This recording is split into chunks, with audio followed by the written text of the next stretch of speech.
Friends and lovers, welcome to White Day, a labyrinth-named school, which I bought months ago and recorded footage of months ago, and I've only just gotten around to actually talking about it now, mostly because it's not really that worth talking about among all the other games that came out this year, but it's the last week of the year, and there ain't a lot else to talk about, so let's talk about White Day, a labyrinth-named skull, which I purchased quite excitedly while I was browsing my PlayStation 4. It's on PC as well. I don't know if it's on Xbox. It doesn't matter.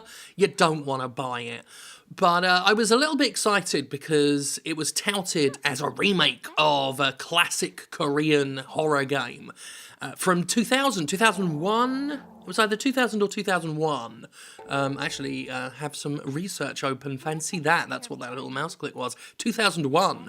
Let's just go back. 2001. So I thought, well, okay, that was around about the time where Silent Hill was really starting to hit its stride. This'll be good.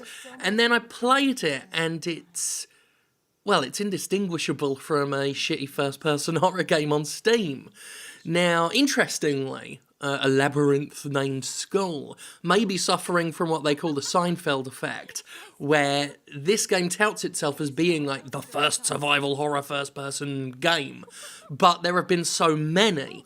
And of course, you know, games like Amnesia and Outlast became way more famous and sort of popularised that style of survival horror, in the same way that the original survival horror was popularised by Resident Evil instead of Alone in the Dark, which came first.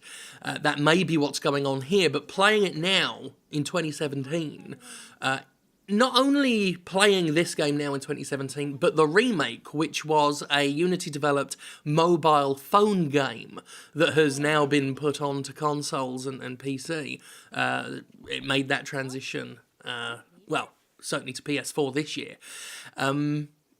It just, I mean, look at it. It looks artistically bankrupt. It's just a shitty little threadbare-looking skull. And that's about it. You wander around, get annoyed by the amount of locked doors everywhere, trying to find keys, solving some bargain basement puzzles, and being chased not by monsters or ghosts or zombies or any of that stuff, but by a bloke. Here he is.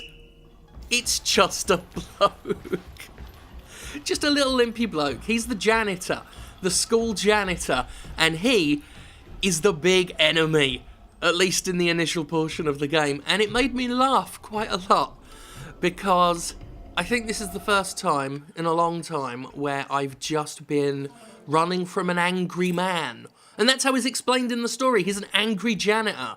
He's not like, you know, the Outlast characters who are like, scientifically enhanced, mutant-looking, hospitalized creepazoids who have sex with corpses, and some of them are really big and scary, or they're monsters with big scissors. No, this is just some old bloke with a baseball bat, and occasionally, like you just saw there, the game will scream at you with a stock image spooky woman face, just to try and make it seem a bit scary. Now, there are ghosts and supernatural things to contend with, but again, the vast majority of it is just running from an angry old man with a baseball bat and then hiding in a Japanese toilet cubicle. It's Korean! You goddamn Philistine. I understand it's actually better for you to poo that way, but it's just not for me, thanks. I respect it. It's not for me. I like to sit on a porcelain throne like a poo king.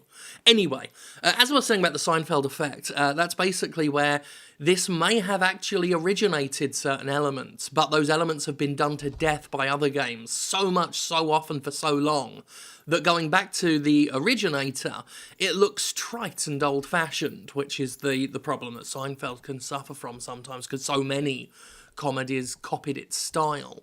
I can't say for sure if that's the case with this. To be perfectly honest with you, I didn't know this fucking game was a thing until I got it. Until I excitedly purchased it, thinking, ooh, I'll do a review of this. And then, like I said, I couldn't be bothered to play it more than a few hours at best. It gets very dire very quickly, quite tiresome. And, yeah, Like I said, it's mostly this, just barren corridors, classrooms, and some bloke with a bad leg and a baseball bat who's pissed off that you're in the school. Normally, a janitor, like I pissed off a janitor when I was a kid at school. He just told me off. He didn't bash me to death with a baseball bat, but times have changed. Times have changed. I left school in 2000, so maybe after that there were some bad reforms. But that's basically White Day for you. I'm going to leave it at that. It's all right. No, it's not even that. It's just another one. Seriously, though, I really did want to talk about it because a janitor as an enemy? Really? That's just fucking funny.